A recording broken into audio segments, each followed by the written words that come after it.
நான் இப்போ உங்கள்ட்ட சொல்றத அப்படி உங்க மைண்ட்ல கற்பனை பண்ணி பாருங்க. ஒரு நாள் நீங்க அடர்ந்த காட்டுக்குள்ள இருக்கிற ஒரு பாழடைஞ்ச ரூம்ல மாட்டிக்கிட்டீங்க. ரூம் ஃபுல்லாவே கும்மிருட்டா இருக்கு.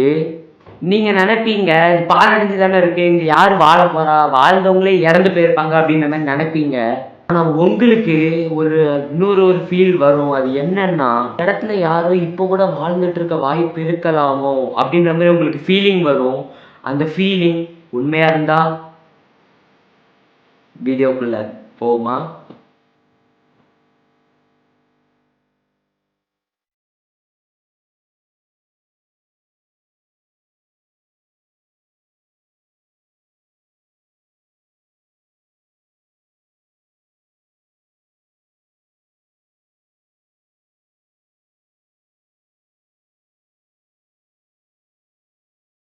இப்ப நான் உங்கள்ட்ட சொல்லப்போற ஸ்டோரியோட பேர் தான் தி கேபின்.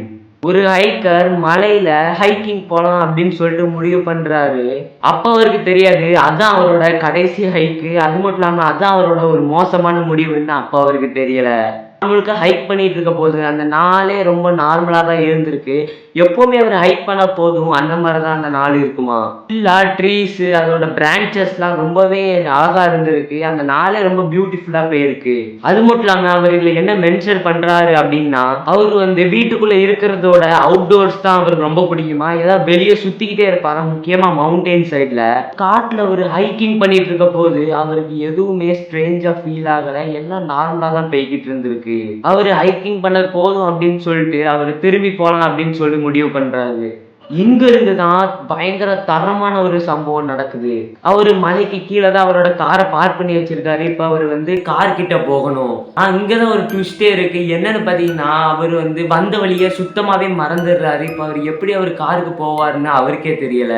அது மட்டும் இல்லாம அந்த காட்டுக்குள்ள அவரு மாட்டிக்கிட்டாருன்னு அவருக்கு உணர்றாரு. இந்த டே எண்ட் ஆயி நைட் ஸ்டார்ட் ஆக ஆரம்பிக்குது. அப்போதான் அவர் ரொம்பவே பயப்பட ஆரம்பிக்கிறாரு. அந்த நாள் எண்ட் ஆயி நைட்டும் ஸ்டார்ட் ஆக ஆரம்பிக்குது.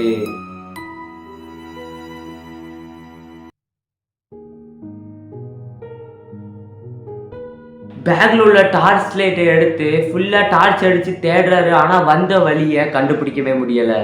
ஆனா இவரு அதோட டேஞ்சரஸான மலைப்பகுதியில மாட்டிக்கிட்டு இருக்காரு. இவரு கிட்ட அவர சுத்தி கவர் பண்றதுக்கான ஷெல்டர் அப்படி இல்லாட்டி எந்த டென்ட்டுமே அவரு கொண்டு வரல. இப்ப அவரு எங்க தங்குவாருன்னு அவளுக்கே தெரியல. அவரும் கண்ண மூடிட்டு நடந்து போறாரு. டார்ச் அடிச்சுட்டே பார்த்துட்டே நடந்து போறாரு. டக்குன்னு ஒரு இதுல கால் தடுக்கி ஒரு கேபின்ல போய் விழுறாரு. அது மட்டும் இல்லாம அது ரொம்ப பாழடைஞ்ச கேபின். உள்ள விழுந்தவரு நல்ல வேளை தப்பிக்கிறதுக்கு ஒரு வழி கிடைச்சிருச்சு. தப்பிக்கிறதுக்குன்னு சொல்றதோட சுத்தி ஒரு ஷெல்டர் மாதிரி இருந்ததுனால இதுலயே நம்ம இந்த நாளை ஓட்டிடலாம். அந்த நைட்டை ஓட்டிட்டு பகலான உடனே நம்ம வழியை கண்டுபிடிச்சு போயிடலாம் அப்படின்னு நினைச்சிருக்காரு. அப்போ அவர் அந்த கேபினை எக்ஸ்ப்ளோர் பண்ணலாம் அப்படின்னு சொல்லிட்டு டார்ச் அடிச்சுட்டு போறாரு. அவரோட டார்ச்சோட பேட்டரியும் குறைஞ்சிக்கிட்டே வருது. ஃபுல்லா நெகட்டிவ் வைபா சூழ்ந்து இருக்கிற அந்த நேரத்துல அவரு டார்ச் அடிச்சுட்டு போகும்போது 3 பெட்டை கண்டுபிடிக்கிறாரு. அதுல நடுவுல இருக்கிற ஒரு பெட் அவருக்கு ஏத்த மாதிரி இருந்ததுனால அந்த பெட்ல படுத்து தூங்க ஆரம்பிக்கிறாரு. அது மட்டும் இல்லாம அந்த வீட்டோட செவுர்ல நிறைய பெயிண்டிங்ஸா இருந்திருக்கு. அந்த பெயிண்டிங்ஸ்லாம் ரொம்பவே கொடூரமா அந்த மூஞ்ச பார்க்கவே முடியாத அளவுக்கு கொடூரமான பெயிண்டிங்ஸா இருந்திருக்கு. அந்த பெயிண்டிங்ஸ் பக்கத்துலலாம் அவர் கண் அப்படி பெய்கிட்டே இருக்கு. ஆனா அவர் பெயிண்டிங்ஸை பார்க்கக்கூடாதுன்ற கான்சென்ட்ரேஷனுக்காக அவர் இதுக்கு முன்னாடி ஹைக்கிங் பண்ண நாட்கள் எல்லாம் ஞாபகப்படுத்தி பார்த்துட்டு இருந்தாரு. அதனால அந்த பெயிண்டிங்ஸை பார்க்காம அவரோட கண் அவரால் பார்த்துக்க முடியுது. அவர் என்ன நினைச்சாருன்னா, இந்த வீட்டில் உள்ள ஓனர் கண்டிப்பா இதுக்கு ஓனரே இருக்க மாட்டாங்க. அது மட்டும் இல்லாம இந்த வீடு இல்ல இந்த கேபினை யாருமே ரொம்ப வருஷத்துக்கு விசிட் பண்ணவே வரல அப்படின்ற மாதிரி புரிஞ்சுக்கிறாரு. அதுக்கப்புறம் அவர் நினைச்ச மாதிரி அந்த நாள் முடிஞ்சு விடியவும் செய்யுது. அப்படி விடிஞ்ச உடனே அவருக்கு ஹார்ட் அட்டாக் அடிக்கிற மாதிரி ஒரு விஷயம் நடந்தது. என்னன்னு பார்த்தீங்கன்னா, அவர் சுத்தி முத்தி பார்க்கும்போது அங்க ஒரு பெயிண்டிங் கூட இல்ல. அப்பம்போது அவர் தெரியாம ஒரு ஜன்னலை பார்த்திருக்காரு. அந்த ஜன்னல்ல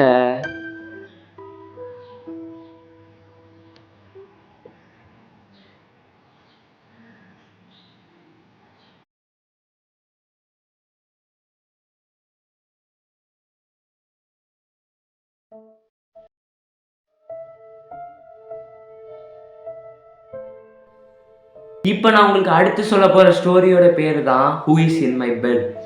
ஒரு அப்பா அவரோட 7 வயசு பையனுக்கு அந்த 7 வயசு பையனோட ரூமுக்கு போய் குட் நைட் படி அப்படின்னு சொல்லுவாரு. அதுவே அவரோட டெய்லி ரொட்டீனாவே இருந்திருக்கு. அதே மாதிரி அந்த நாள் அவரோட 7 வயசு பையனுக்கு குட் நைட் சொல்றதுக்காண்டி போறாரு. அந்த பையனோட ரூம் கிட்ட போது அவரோட மைண்ட்ல இப்போ நம்ம குட் நைட் சொல்ல போறதுனால அவங்க பையன் அந்த நைட்டு எந்த கவலையும் எந்த டிப்ரெஷனும் எந்த ஸ்ட்ரெஸ்ஸும் இல்லாம தூங்கும் அப்படின்ற நினைப்புல தான் அவருக்கு குட் நைட் சொல்ல போறாரு. கதவை திறந்துட்டு அந்த பையனுக்கு குட் நைட் சொல்ல போது அந்த பையனோட ரூம்ல ஏதோ அன்யூஷுவலா அவருக்கு ஃபீல் ஆயிருக்கு. உடனே இவரும் அந்த பையன்கிட்ட உனக்கு என்னாச்சு ஓகே படி அப்படின்னு கேட்டிருக்காரு. அந்த பையனும் எனக்கு ஒரு மாதிரி பயமா இருக்கு, என் ரூம்ல வேற யாரும் இருக்கிற மாதிரி ஃபீல் ஆகுது அப்படின்னு சொல்லியிருக்கான். இவருக்கும் அந்த நேரத்துல ஒரு மாதிரி பயம் கொடுக்கதான் செய்யுது. ஆனா இவர் அந்த பயத்தை அந்த 7 வயசு பையன்கிட்ட காட்டிக்காம பையன் படுத்திருக்கிற பெட்டுக்கு கீழே குனிஞ்சி சூ அப்படின்னு சொல்லியிருக்காரு. சொல்லிட்டு அந்த மான்ஸ்டர்ஸ்லாம் போயிடுச்சு அப்படின்னு சொல்லி அந்த பையனை கூல் டவுன் படுத்துறாரு. அதுக்கப்புறம் அவர் திரும்பி அவரோட ரூமுக்கு போய் தூங்குறதுக்காண்டி போறாரு. அப்போது அவர் அந்த பையனோட கதவை திறந்துட்டு வெளியே போகும்போது பின்னாடி இருந்து அவங்களோட உண்மையான பையன் என் பெட்டில் என்னையை தவிர யாரோ இருக்காங்க, என் பெட்டில் யாரோ படுத்திருக்காங்க அப்படின்னு சொல்லியிருக்கான். இந்த அப்பாவும் திரும்பி அந்த பையனோட ரூமில் இருக்க பாத்ரூமில் பார்த்துருக்காரு. அந்த பாத்ரூம் கதவை திறந்துட்டு அந்த பையன் வெளியே வந்திருக்கான். இவ்வளோ நேரம் நீ பாத்ரூமில் தான் இருந்தியான்னு கேட்டிருக்காரு. அந்த பையனும் ஆமா நான் பாத்ரூமில் தான் இருந்தேன் அப்படின்னு சொல்லியிருக்கான். அப்போ இவர் குட் நைட் சொன்னது யாருக்கு? இவர் பொறுமையாக திரும்பி அந்த பெட்டு பக்கம் பார்க்குறாரு. இந்த பெட்டில்